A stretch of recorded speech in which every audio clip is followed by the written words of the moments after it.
would iron. They had to iron that night. When church time comes, you just get up and put on everything. Preparation has been made. They didn't have time to get up and just turn the stove on. They had to make a fire in the wood stove. So they cooked enough. And the next morning they was excited. All of them that didn't have a way to ride, they walked. Some of them had mules and wagons, but they went. They was excited. And when you see people excited about God, it puts some pep in your step if you got anything in you.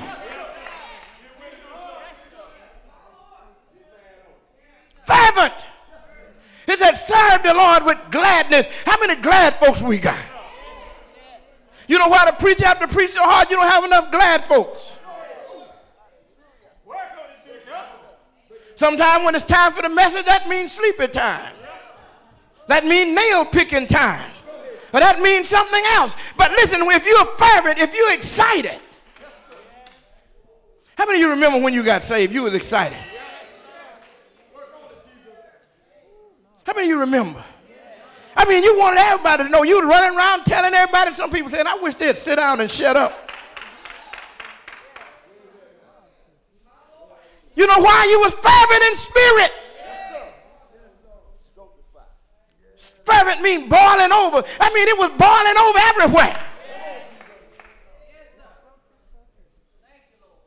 You were ready to go. You wanted to go.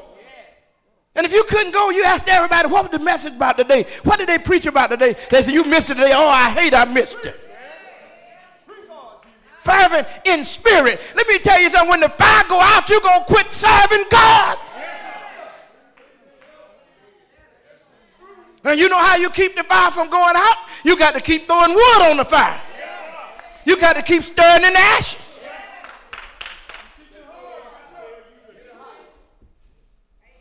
If you see it going out, you get a fan. You got to fan some of this stuff in you. And sometimes when you fanning, the other folks don't want to be bothered, but you keep fanning. If you put up with them, they ought to have to put up with you.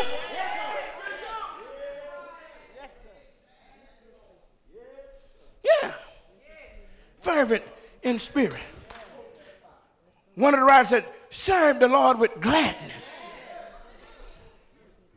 We shouldn't have to sing with a frown on our face, preach with a frown on your face, testify with a frown on your face. We ought to be glad. One writer said, I was glad when they said unto me, let us go into the house of the Lord. In other words, David was glad. Glad. Glad. Fervent in spirit. Giving God your all. Then he goes on to say, rejoice in hope. There got to be some joy down inside of you. How many of you know the joy of the Lord is your strength? Happy people do things. Happy people move around. When people are unhappy, they're like a zombie. They just lay around like something dead, you know. But if they're excited and get happy, your children are like that. If they have nothing to be happy about, they just lay around. Find out what they like. Say, we're going to skating ring. They jump up.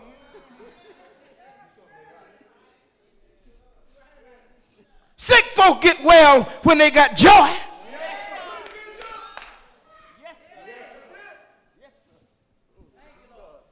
Joy. You got to serve the Lord with gladness. Gladness. Gladness. You're not going to do much being a sad Christian.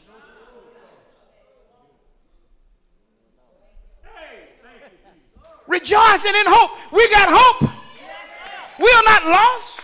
We're going home to be with the Lord when this is over. Listen, the Lord just going to supply your every need. Whatever you need, He got it. You are not alone. You got the victory. How many folks in here got the victory? If you got the victory, you ought to be happy. Rejoicing in hope.